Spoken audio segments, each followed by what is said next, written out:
Okay, I wanted to record a series of videos about the about education on the Constitution because I'm kind of frankly appalled at the how our country is being run, and I've never seen so many blatant violations of our Constitution. So what I decided to do was to put together a little, I don't know, I guess mini series wherein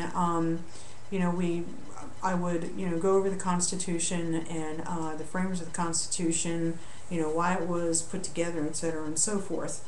And so in the first video, in the first uh, class or whatever that I did, because I do this on Ustream every Wednesday night at 8 o'clock. And all you have to do is type in this. You could just go to search. You could just go to Google and or whatever, and just type in ustream.tv, and when you get there in the search field, type in constitutional education, and so far I have 3 recorded videos there, and I do them all live, and then I go back and I do a recap. So basically. That's what I wanted to do on YouTube, and so this is the very first video I've ever made and posted to YouTube before. So please, be patient with me. Don't hammer me too much. Don't call me too many horrible names because I know how I can get out there.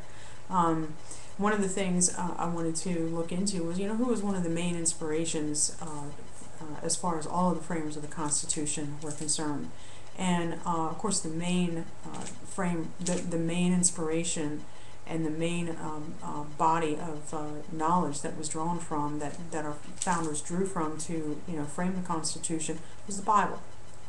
They used the Bible, and they also used Plato. Plato's Republic was a big inspiration to Thomas Jefferson and to a lot of other people, as it defined what a republic is in Plato's works, and his novella, I think it was called Plato's Republic. So we understand where where their inspiration came from. It came from the Bible, and it came from Greek philosophy. And then we discussed what the purpose of the Constitution was, and this is a really misunderstood thing, and that is that the purpose of the Constitution is to define and restrict the powers of the federal government, not to define and restrict the rights of the people. I'll say that again because a lot of times people get that mixed up. They think the Constitution is something else, and it's not. The purpose of the Constitution is to define and restrict the powers of the federal government. And then we went over the preamble of the Constitution. Specifically, we went over the first 3 words, meaning "we the people." And a lot of times people seem to think that means just the mass conglomeration of the entire populace of the United States, and that's not what it means. It means we the people, meaning we the states, in order to form a more perfect union. So that's a little bit of what we went over as far as the preamble was concerned. It sounds more to the point. It should say we the states, in order to form a more perfect union. We also went over the 3 principles of the Constitution. The 3 principles of the Constitution are not very well known and not very well, they're not taught in school anymore. But they are the principles of federalism. That's the first one, and that is to say that the states' rights have precedent over the federal government, as long as the states' rights are in perfect line with the U.S. Constitution. An example of that getting off the track and the federal government coming in and squashing the states' rights is in California. In California, there is a law which makes it legal for a patient who is under the care of a physician or the patient who suffers from cancer or from AIDS or from multiple sclerosis under the care of a physician is allowed to, under the care and the direction of a physician, to smoke medical marijuana in an attempt to seek release from their pain and their spasms. In AIDS patients, it is the only thing that has been found to be useful to increase in appetite, because the biggest thing with AIDS patients is the wasting away. They just starve to death. And so, you know, California made this legal, and the federal government came in and squashed out that law. And so now there are cancer patients and, you know, multiple sclerosis patients and AIDS patients who are going to jail, which is absurd. It's positively absurd.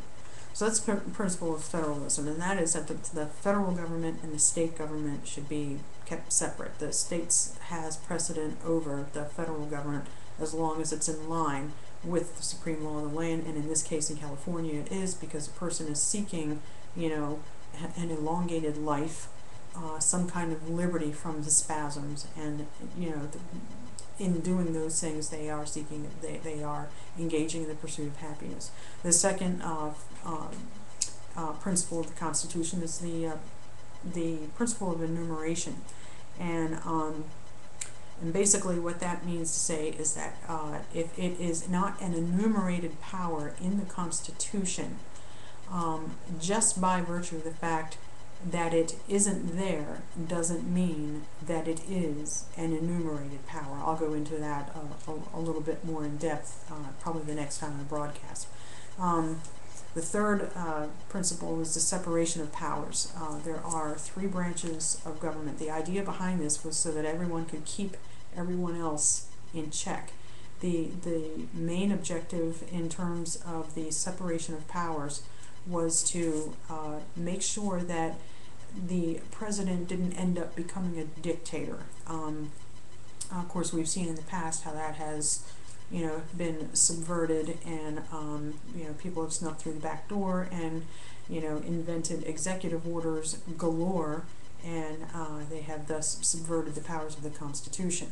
But there is the legislative branch of government, and the legislative branch of the government makes the laws. There is the executive branch of the government, which is the presidential branch of the government, and they are there to enforce the laws. And then there is the judicial branch, which is there specifically to interpret the law. And then also we went over the first two articles, but I'll save those for next time. I don't want to take up too much time in terms of you know, my recording here. So at any rate, I will be back. I will post another video, and you know, there are some things that have occurred that have just been, you know, positively the most egregious, blatant, gross violations of the Constitution on the part of the president. It is an example of how uneducated our president is in terms of, you know, what, you know, the body and the context of the Constitution was originally intended to do.